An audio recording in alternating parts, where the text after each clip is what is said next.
एक महिना अगाडि 2 महिना अगाडिदेखि नै गरिरहेको हो। प्रि प्लानिङै थियो र त्यो अनुसारले समय मिलाएर तपाईहरु माझमा आज म उपस्थित भएको छु।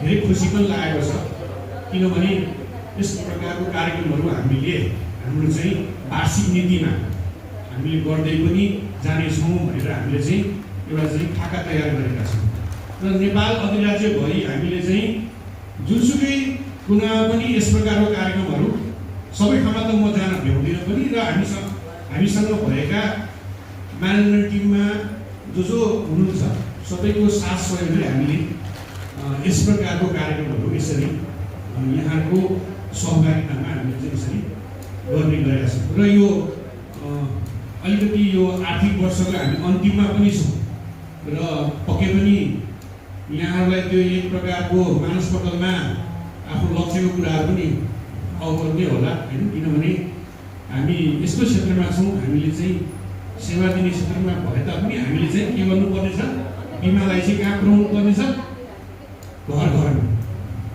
सबैको घर दैलोमा हामीले चाहिँ के गर्नुपर्नेछ हाम्रो दायित्व भनेको हाम्रो काम भनेको बिमा बिक्री गर्ने। त्यो कारणले गर्दाखेरि सम्पूर्णलाई फेरि मेरो व्यक्तिगत तर्फबाट र company reliable Nepal life insurance लिमिटेडको तर्फबाट यहाँहरूलाई हार्दिक स्वागत आज यो सिमरानी होटलमा।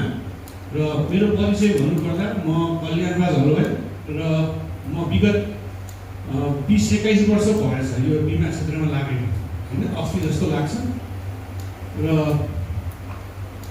रिलायबलमा चाहिँ स्थापना कालदेखि नै विभिन्न विभागमा काम गर्ने एउटा चाहिँ सेवा दिने मौका पनि पाएँ र अहिले हाल चाहिँ म जोखिम मानन विभाग भन्छ। हुन त जोखिम मानन बजार भनेको लगभग पुस्तै हो।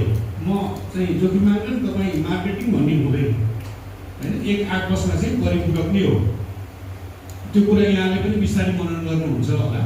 त्यो कारणले गर्दाखेरि अहिले चाहिँ म यहाँहरूले पठाएको प्रस्ताव फारमहरू जुन शाखामा दाखिला गर्नुहुन्छ र त्यो दाखिला गरेपछि प्रधान कार्यालयमा त्यो प्रस्ताव फारमलाई चाहिँ स्वीकृति गर्ने काम अथवा त्यसमा के कति कमी कमजोरी छ, के कागजात पुग्यो पुगेन भन्ने काम चाहिँ मेरो विभागले हेर्ने गर्छ हैन। त्यसमा चाहिँ त्यो विभागको चाहिँ प्रमुखको रूपमा म कार्यरत छु। त्यो कारणले गर्दाखेरि यसरी यो कार्यक्रममा यसरी यहाँहरूलाई आफूले जानेका कुराहरू हैन, एउटा ज्ञानको कुराहरू यहाँहरूलाई सेयर गर्न पाउँदा धेरै खुसी पनि लाग्छ। किनभने म त्यस्तै प्रकारको व्यक्ति हो। म चाहिँ अरूलाई चाहिँ धेरै कुराहरू सिकोस् र उहाँहरूले पनि आफ्नो